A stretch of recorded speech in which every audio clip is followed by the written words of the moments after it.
O ano é DC 460. O imperador romano do Oriente, Léo I, às vezes também conhecido como Léo, o Trácio, ou Léo, o Grande, tem um grande problema. Assim como no Império Romano do Ocidente, um elemento germânico conseguiu subir a escada da estrutura de poder militar a tal ponto que os preconceitos germânicos e motivações secundárias viriam a influenciar as políticas romanas orientais. O Magister Militum Aspar, meio alano, meio gótico, conseguiu ganhar muito poder e influência no leste, não apenas comandando o exército, mas também por sua influência na corte imperial de Constantinopla. Esta subversão germânica já havia causado muitos problemas e, por isso, o imperador Leão precisava contrariar essa estrutura de poder germânica.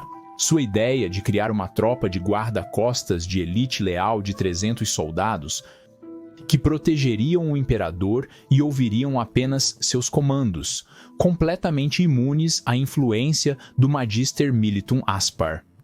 E Leão teve a ideia de recrutar esses 300 não dos espartanos, como o número poderia sugerir, mas de um povo também muito belicoso, os isaurianos, que há muito habitavam a área montanhosa perto de Tarsus, no sudeste da Ásia Menor.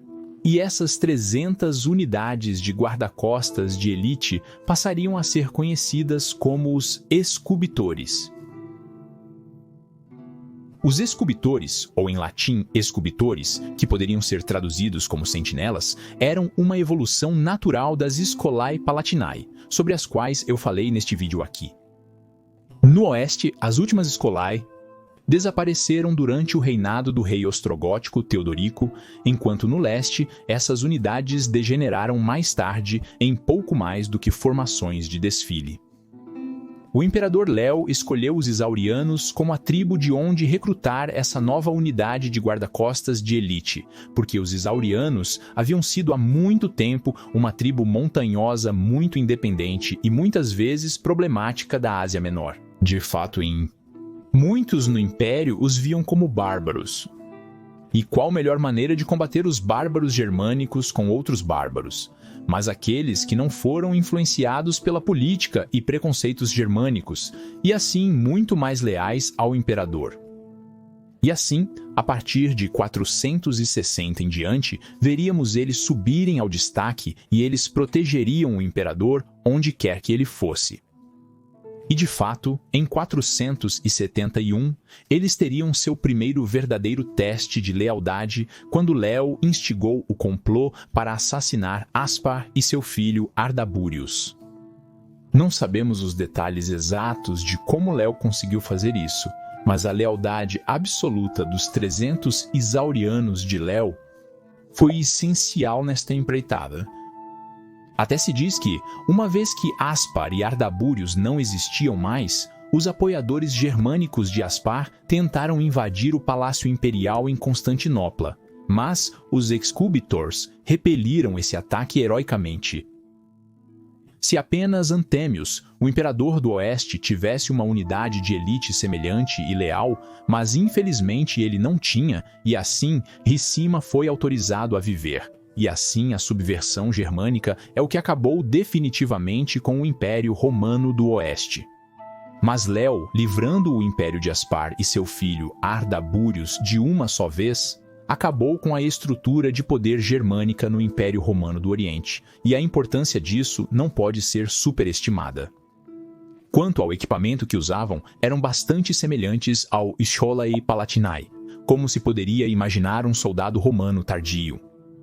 No famoso mosaico da igreja de San Vitale em Ravenna, que retrata Justiniano, Belisário e Narses, podemos ver os escubitores à esquerda. Eles usavam escudos com um emblema de Shiro, usavam a lança como arma principal e certamente uma espada longa do tipo Esparta como arma secundária, e podemos ver que usavam um colar feito de ferro dobrado com uma gema em seu meio, para que fossem inconfundivelmente reconhecidos imediatamente como quem eles eram. Alguns também estavam mais pesadamente armados e alguns também usavam machados como equipamento de batalha. Os escubitores eram liderados pelo conde dos escubitores, o comes excubitorum, que era totalmente independente de todos os outros oficiais e subordinado apenas ao imperador, ele mesmo. Foi essa proximidade com o imperador que veria surgir uma nova dinâmica, a saber que aconteceu algumas vezes que o comus excubitorum se tornaria imperador ele mesmo. Isso aconteceu, por exemplo, com Justin I Meio, que era o líder dos excubitors sob Anastasius. Isso também aconteceu sob Justin II, quando Tibério II era comus excubitorum, e quando o imperador gradualmente enlouqueceu, ele foi nomeado César pelo imperador moribundo e mais tarde se tornou o único governante do império. Até Maurice foi conde dos excubitors antes de se tornar imperador, tendo sido elevado ao líder dos guardas do palácio por Tibério II após sua elevação a imperador. Então, 3 imperadores romanos orientais no século VI ascenderam das fileiras dos excubitors, o que representa 50% do total dos 6 imperadores que reinaram naquele século. Mas mesmo quando o conde dos excubitors não conseguia se tornar imperador, ele ainda detinha muito poder e era uma pessoa de grande importância. Ele frequentemente atuava como general em guerras, ou às vezes atuava como uma espécie de chefe de polícia quando, por exemplo, havia novamente conflitos entre as diferentes facções de condutores de carruagens em Constantinopla. Ou às vezes, ele também ajudava a derrubar imperadores cruéis, como aconteceu em 110. Naquele ano, Nicetas era o líder dos excubitors, e também aconteceu de ser o primo de Heráclius. Ele foi fundamental para ajudar Heráclius a derrubar o psicopata Focas. Ou às vezes o comandante dos excubitors também recrutava tropas, ou até interrogava suspeitos de traição ou descobria conspirações contra o imperador, agindo assim como uma espécie de detective. Mas o mais importante, os excubitors não eram apenas guardas do palácio, mas eles veriam alguma ação de combate real. Eles participariam em guerras quando o próprio imperador estava presente, lutando lado a lado com o imperador, como aconteceu, por exemplo, em 598, quando o imperador Maurice os levou para defender a muralha anastasiana contra os avars.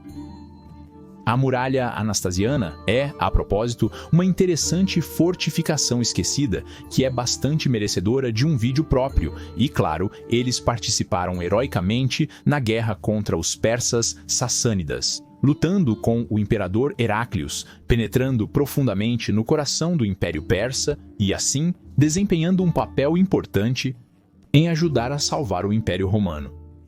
Se eles ainda contavam 300 naquela época, é difícil dizer. Mas se sim, então podemos ter certeza de que esse número é muito simbólico, como o hemisfério grego era, muito provavelmente, mesmo naquela época, ainda fortemente influenciado pela história épica dos 300 e sua luta lendária contra os persas em Termópilas mais de 1000 anos antes.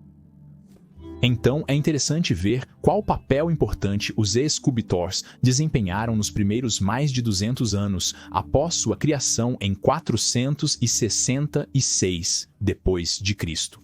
Foi apenas no final dos anos 600 que eles também veriam um destino semelhante ao dos Scoli Palatini antes deles, ou seja, que eles se degenerariam em pouco mais do que unidades de desfile. No entanto, curiosamente, este não foi o fim deles. Ou seja, o imperador Constantino V os reformaria.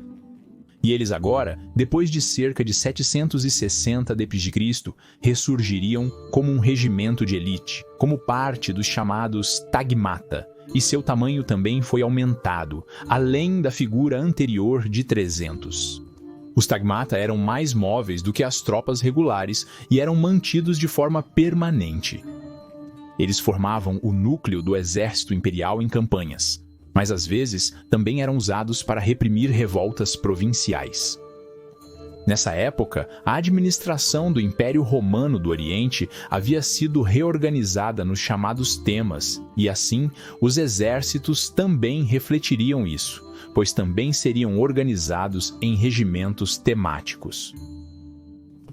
Pelos próximos mais de 200 anos, os excubitors participariam de muitas batalhas e campanhas do Império Romano do Oriente como parte dos Tagmata. Em 773, eles participaram da campanha de Constantino V contra os búlgaros e durante a invasão abásside da Ásia Menor em 782. No final dos anos 700, eles participariam de muitas intrigas da corte e ajudariam a derrubar Constantino VI e a Imperatriz Irene. Eles também estiveram presentes na desastrosa Batalha de Markelai em 792, onde os romanos foram derrotados pelos búlgaros. Eles também participaram da campanha de Pliska, outra campanha contra os búlgaros, em 811. Eles continuariam a participar de muitas campanhas nos séculos 9 e X. Eles participaram das campanhas seguintes contra os búlgaros. Eles estavam presentes quando Creta foi reconquistada em 961 sob Nicephorus Phocas. Eles continuariam a ser vistos em batalhas por mais 100 anos até a famosa desastrosa Batalha de Manzikert, de 1071. É bastante provável que eles também, como tantas outras partes do exército de campo do Império Romano Oriental, foram destruídos e depois nunca foram devidamente reorganizados em uma nova forma.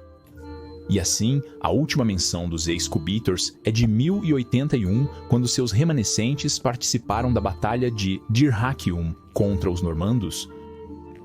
E assim terminou sua história de mais de 600 anos, desde sua criação sob Leopold como uma unidade de guarda-costas imperial até se tornar um regimento de elite do Tagmata.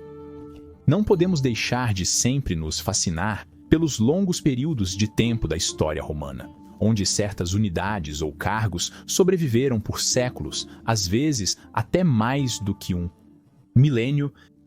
Esta é a verdadeira escala incrível dos mais de 2.200 anos de história romana.